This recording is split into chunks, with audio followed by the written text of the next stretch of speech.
Hello, everybody, and today I'm reviewing episode 3 of TED Season 2.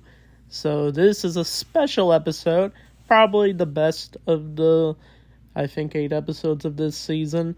This is a parody of Dungeons and Dragons, but with the TED cast.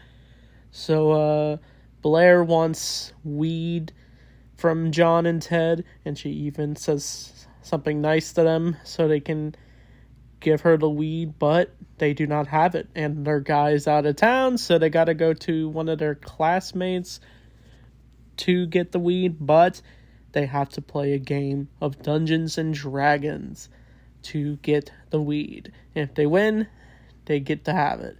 But Maddie and Susan also decide to join in on the game just so they can spend more time with John, and we basically get a 30-minute episode of the characters going through Dungeons and Dragons. I've almost played Dungeons and Dragons when I did the board game club my senior year of high school. I thought that was fun. Dungeons and Dragons is definitely a fun game. I don't know how it all works, honestly. I know it probably takes a long time to play that game. It's definitely like the number one board game for a lot of people. It's definitely looks like it's just a lot of fun. So if you play Dungeons and Dragons, definitely let me know for sure. But they go into a bar and they have to find like some kind of clues that will lead them on their journey. And even Maddie is not really having it. But for the costumes all the characters are wearing, I don't know the characters' names for Dungeons and Dragons, but it looks like Ted is like a ukulele person. John looks like he could be like a wizard with a staff. I think Blair's character is a thief. Maddie's like, I forget, he's like a warrior type. But mainly Susan is the knight character. Even though she's super nice, she doesn't even want to fight anybody in this game. But our characters do get a clue that leads them down a path. And this is where they do bump into a troll. And the costume actually looks really good. But they also met a dude that looked like Palpatine from Star Wars. He looked so accurate to Emperor Palpatine. Like, the costume work in this episode is some of the best, for sure. I think this is probably the underrated part of the episode. I don't know if it will get enough attention, but the way these characters are dressed, you can definitely tell. The costume designers were definitely having a lot of fun with doing various DAndD outfits. But when they do bump into this troll who looks really good, Ted decides to distract the man with a song with his ukulele.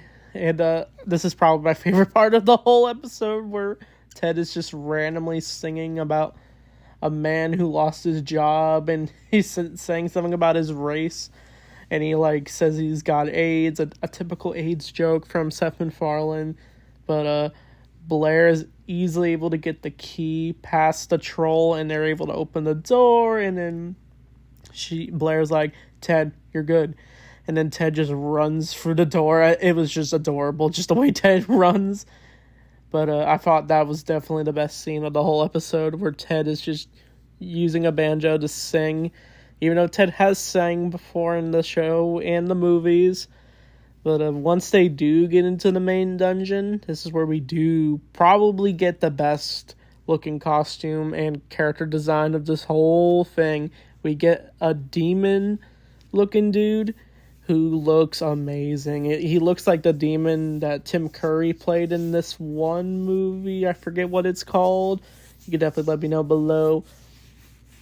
But they have to make various choices to take down this demon thing. I forgot to also mention they went through a cave that has a riddle, and they have to go through like various like trapdoors, and there's like a giant spike that's gonna crush them to death, so they gotta figure out what this riddle means. But they figure out it all means elementals. John uses fire, Blair uses, I think, earth, Susan uses water.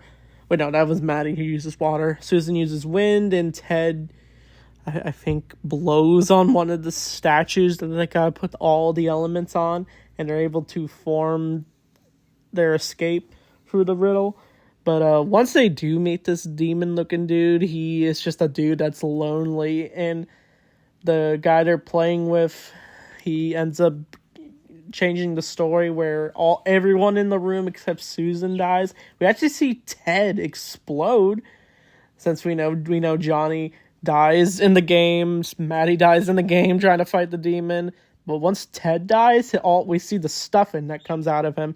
This is technically the first time we do see Ted in the timeline where he does lose his stuffing, but in an imaginary world. Not like in the Ted movie where Donnie rips up Ted and then all the stuffing comes out and then the magic goes away from Ted. But Susan's able to convince the demon to be her friend, and that's how they're able to win the game. And they're all happy, of course. And, of course, Ted and John are able to get the weed, and it ends with Blair, him, and Ted all smoking weed, while also thinking they're in some parallel world where they're the characters for DAndD, and it ends with the demon dude making some joke. But this episode was definitely the best one for sure. I just love the DAndD inspiration for this episode. I could tell the writers were definitely having fun with this episode the most. But I did like Ted's little song number and just the random jokes that mix well with Seth MacFarlane and DAndD. But I think the next episode is a rom-com episode. It's definitely a big one I'm going to talk about for sure. I got a lot to say about the next episode, episode 4. But yeah. So I hope you enjoyed my review of Ted episode 3. So anyway, thanks for watching. I'll see you all next time.